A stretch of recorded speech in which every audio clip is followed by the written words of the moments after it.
Voltando, gente, viu? Vocês perceberam ali que na tela aqui da faculdade, deixa eu mostrar pra vocês aqui, ó, nesse cantinho aqui, ó, tá vendo isso aqui? Estão vendo esse detalhezinho aqui? Quando você clica nele, você consegue aumentar a velocidade do vídeo. Vocês já perceberam isso, né? Que daí vocês conseguem deixar o vídeo, assim, bem mais rápido, né? Porque senão eu fico aí, com sono, blá, blá, blá, blá. Cansa, né? Põe aí, põe um... Eu assisto aula no curso que eu faço, eu assisto ele no 1.5. Aí, quando eu quero anotar alguma coisa, e geralmente tem material de apoio também, né? Então... mas quando eu quero anotar alguma coisa, eu pauso, volto um pouquinho e anoto. Mas senão não precisa, né, gente? Vocês pegarem e ficarem aí os 20, os 15 minutos, né, ao longo. 1.5 vocês já entendem tudo. Eu revejo todas as aulas que eu gravo. Aí eu revejo no 1.9. Dá pra entender perfeitamente. Fica engraçado, porque fica rapidinho, né? A gente vai falando bem rapidinho assim, mas fica bem legal. Eu acho bem mais interessante, tá? Para vocês não ficarem perdendo tanto tempo com as aulas, né? Daí para assistir várias aulas em menos de uma hora, né? É melhor. É mais melhor de bom, né? Tá? Então vamos voltar, gente, aqui. Falar então dos tratados, tá? Deixa eu só tirar isso que tá me incomodando. Dos tratados internacionais. Então, as fontes de direito, gente, as fontes de direito no direito internacional, que nem eu falei, são diferentes, tá? Basicamente, as fontes de direito vêm tanto do costume de um estado com o outro, como dos tratados internacionais. Os tratados internacionais, então, ele é um assento normativo do direito internacional público, tá? Então, o tratado internacional, ele é basicamente o que vai criar norma entre as partes. Então, ele trata aí ele é tanto a norma do direito internacional como a fonte do direito internacional. É muito diferente isso, sabe? Porque, assim, é muito diferente isso na questão do direito interno, tá? É realmente diferente. Porque no direito interno, a lei, ela é norma secundária, né? O costume é norma primária. Já no direito internacional, não. No direito internacional, a norma, que é o tratado, ele é fonte primária de direito internacional, tá? É diferente. Então, assim, só para a gente relembrar aí aonde que estão essas normas. Então, as normas, elas estão previstas no Estatuto da Corte Internacional de Justiça, tá? Essa Corte Internacional de Justiça vai ser a responsável, reprisando, eu já falei isso, tá? Vai ser a responsável por julgar questões entre países, né? Demandas entre países. Dei o exemplo do óleo aqui na nossa costa, lembra? Brasil aí versus Grécia, se for a Grécia, né? Eles estavam apurando ainda para saber se o navio petroleiro era grego, né? Então, quem vai decidir essa questão? CIJ, tá? Corte Internacional de Justiça, se a Grécia tiver ratificado o estatuto e fizer parte. O Brasil eu sei que faz, tá? Então, o artigo 38 do estatuto vai dizer pra gente o que são fontes de direito internacional. E lá ele fala: tratados internacionais, costumes internacionais, princípios gerais de direito reconhecidos por todas as nações. Lembrem-se, não tem como um princípio geral de direito que só nós aqui no Brasil reconheçamos seja aplicado, tá? Não dá, tem que ser reconhecido aí por todas as nações. Decisões judiciárias, doutrina dos juristas mais qualificados e a equidade. A equidade é o que a gente vai ter que tomar cuidado, tá? Porque assim, todos esses outros, eles são automaticamente aplicados pela CIJ.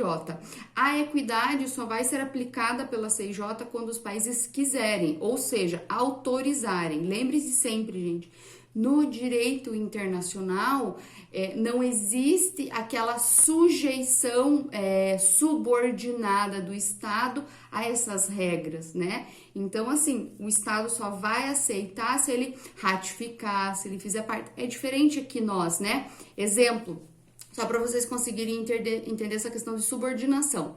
Eu nasci no Brasil, eu me sujeito às normas do Brasil. Se eu cometer um crime, eu vou estar sujeito a uma pena, tá?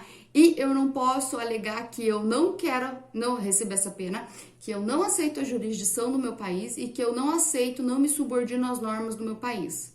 Não existe isso, tá? Não tem como eu fazer isso, impossível eu fazer isso. Até mesmo porque até o estrangeiro que tá aqui, ele se subordina às normas do nosso país, tá? Então, assim, essa relação de subordinação entre os países, entre o sujeito, nós e o nosso país, o Brasil, é hierarquicamente, é verticalizada, tá? É de cima para baixo. A gente tem que aceitar e não tem o que fazer, tá? Já no direito internacional, isso não existe uma verticalização, isso é uma horizontalização, tá? Então a gente tem que todos os países e a questão dos tratados e da Corte Internacional de Justiça vai ser se os países quiserem. Então a gente não tem como obrigatoriamente subordinar os países a aceitarem essa legislação, essa regra, esse tratado, tá? É assim que funciona. Então, por isso que a gente fala que se aplica somente o Pacta Sunt Servanda. Aí a gente diz que o direito internacional é totalmente primitivo, tá? Porque a gente só aplicava a simples a Pacta Sunt Servanda quando o nosso direito era primitivo, né? Então existia um direito quando as partes queriam, né? Quando faziam um acordo ali verbal entre elas, isso há muitos anos atrás, eu não sei nem especificar quantos anos atrás isso era aceito, né? Ou lei de Talião, quando era aplicada ali a lei de Talião, 1500 e alguma coisa, né? A gente não tinha um direito civil, a gente não tinha um direito, uma constituição, né? Se você cometesse alguma coisa, se você roubasse de alguém, iam cortar a tua mão, né? Não existia uma regra, um direito codificado, tá? Então, o direito internacional é basicamente isso, tá? Existe uma regra, uma norma a partir do momento em que os estados fazem um acordo, um tratado. Se não fazem um tratado, um acordo, não existe regra. Sabe? Essa é a loucura da coisa, né? Por isso que ali qualquer coisa qualquer conflito entre países pode dar uma guerra, porque é muito primitivo ainda, né? O direito internacional. E essa primitividade, ela era denunciada até pelo próprio Kelsen, tá? O Kelsen, ele não tem um livro só, ele tem vários livros, tá? Durante o mestrado eu li alguns dele, e assim, o primeiro dele, que é Teoria Pura do Direito, lá, que é um horror de ler aquilo, meu Deus do céu, é o mais difícil. Os outros são mais legais de ler, os outros são mais fáceis, até mesmo porque o Teoria Pura do Direito foi no começo da carreira dele, então ele é um livro muito mais complexo. Depois as coisas começam a facilitar um pouco, né, a leitura. Mas assim, isso era uma das denúncias que ele fazia, que o direito internacional é totalmente primitivo. Ele não tem uma codicidade, ele não tem um código que regule as relações entre os estados, só tem os tratados. Basicamente só tem os tratados. E os tratados são os responsáveis por regular a relação entre os estados, mas desde que eles queiram fazer um tratado um com o outro, tá? Então, por isso que os tratados internacionais aí são uma das fontes de direito internacional, tá? Então, pro Francisco Rezec, que é o nosso brasileiro, que foi parte da Corte Internacional, foi juiz da Corte, tá?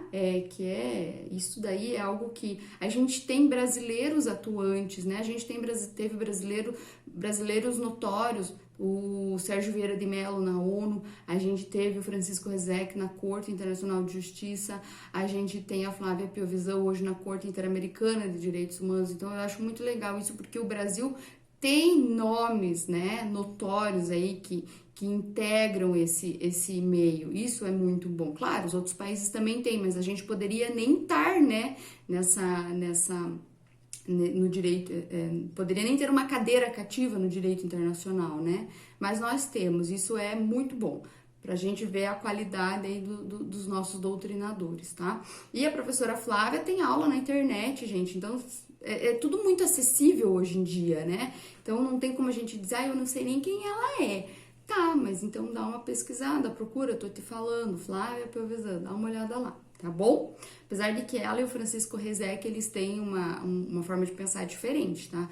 A Flávia é totalmente humanista e o professor Francisco Rezec, ele é um direito internacionalista clássico, então tem diferenças tanto que a Flávia Piovesan reconhece a pessoa o indivíduo como detentor de personalidade jurídica internacional.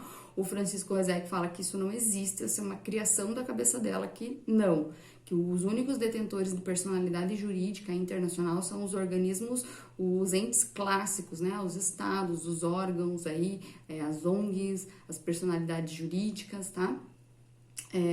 As instituições.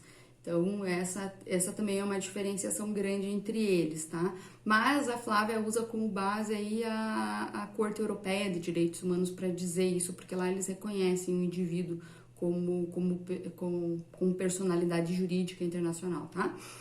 Então, sujeito, né? Sujeito de direitos internacionais. Então, tá. Então, os tratados, o professor Francisco Rezec fala assim: tratado é todo acordo formal concluído entre pessoas jurídicas de direito internacional público e destinado a produzir efeitos jurídicos. Destinado a produzir efeitos jurídicos. Isso quer dizer o quê, gente? Isso quer dizer que um tratado internacional não é feito se ele não for ser aplicado, se ele não for ser usado, tá? Não existe aí uma criação de um tratado por criação, tá? Um tratado internacional, ele só vai passar a existir, a ser feito a partir do momento em que os países veem a necessidade da sua criação, tá? Não é igual a gente aqui no Brasil, que a gente tem um artigo na Constituição Federal que fala que o Colégio Dom Pedro, no Rio de Janeiro, vai ser administrado pela União, tá? Tipo, não, né? Isso não é matéria de Constituição Federal, isso não deveria estar lá, tá? Isso não é administrar um colégio aí, não é competência da União, tá? Então, assim, são algumas diferenciações. Então, todos os artigos que tiverem presentes em um tratado, vocês vão ver que eles são essencialmente fundamentais, tá? Eles nascem com essa característica, tá? Então, eles contemporaneamente ganharam contornos positivos hoje. O que é isso, ganhar contorno positivo? Lembre-se de positivismo jurídico, tá? Positivismo jurídico quer dizer, assim, que um direito, ele não existe se não tiver sido positivado, ainda que seja, então, um costume que tenha sido positivado, tá? É muito sério a gente falar da positivação aí, você dizer que você é positivista, porque a partir do momento em que você diz ser positivista, você não poderia reconhecer nenhuma outra fonte emanadora de poder que não a lei, tá? Então, eu não sou positivista, eu não digo que sou, o meu orientador de mestrado era. E a gente às vezes fala, nossa, que discussão besta. Não, gente, não é besta. A partir do momento em que você, no direito, né, acadêmico de direito, diz ou se reconhece, entende que você é de uma certa linha de pensamento, você não consegue mais aceitar e reconhecer, dar legitimidade a outros núcleos de poder que existem nos estados, tá? Então, hoje, um exemplo, se eu disser assim que a comunidade aqui de sei lá, Vila Torres, né? Antiga Vila Pinto, hoje em dia virou Vila Torres. A comunidade tem um núcleo especializado ali em reconhecer as necessidades daquela população, tá? Isso existe mesmo, né? Eu até, às vezes, converso com o presidente dessa comunidade. Então, eles são uma fonte emanadora de necessidades, né? Então, pode ser que tenha aí uma lei municipal de Curitiba que regulamente algo para aquela população. Então, a partir do momento em que o costume ali, né, gerado, necessitou a criação de uma lei específica municipal, a gente fala que aquele local é fonte emanadora de poder, tá? Então, a gente reconhece como fonte. Quando você se diz positivista, você não reconhece aquilo ali como fonte, tá? Você diz que é uma comunidade, que é uma organização, mas você não autorizaria, inclusive, os deputados aí, os deputados estaduais ou os vereadores a criarem uma lei municipal, os vereadores criarem uma lei municipal para atender aquela população, tá? Você não conseguiria fazer isso. E eu até digo que a gente hoje é difícil de se dizer positivista, porque hoje em dia uma lei municipal pode ser criada por petição da população, né? Então você pode levar uma demanda aí através de uma associação para os vereadores criarem uma legislação. Então, as coisas são diferentes hoje, mas isso por conta da nossa evolução, tá? Aí a gente tem aí doutrinadores e professores, a gente tem inclusive um professor da Federal que trata muito sobre isso, né? Que a gente fala em pluralismo político, né? Em pluralismo jurídico. A gente não fala mais em positivismo, tá? A gente fala que as coisas, todos os locais são fontes emanadoras de poder, né? De fonte de direito, de norma, tá bom? Mas isso é uma questão aí, uma discussão diferente, tá bom? Então, por conta dessa característica dos tratados, então, ele tem essa dupla qualidade, tá? De ato jurídico, porque o tratado é um ato jurídico, como se fosse um contrato, tá? E ao mesmo tempo ele é norma, tá? Porque ele emana obrigação e prerrogativas para os integrantes para os ratificantes desse tratado, tá? Então, como ele emana obrigações e prerrogativas, ele tem característica de norma também, tá? Lembrando que se eu e você, qualquer um de vocês que estiver assistindo o vídeo aí, eu e você fizermos um contrato, eu e você, esse contrato é norma entre nós dois, é lei, ele tem que ser aplicado. Vocês entendem a ideia? Isso é direito civil, tá? Então, no caso dos tratados, ele tem essa característica, tá bom?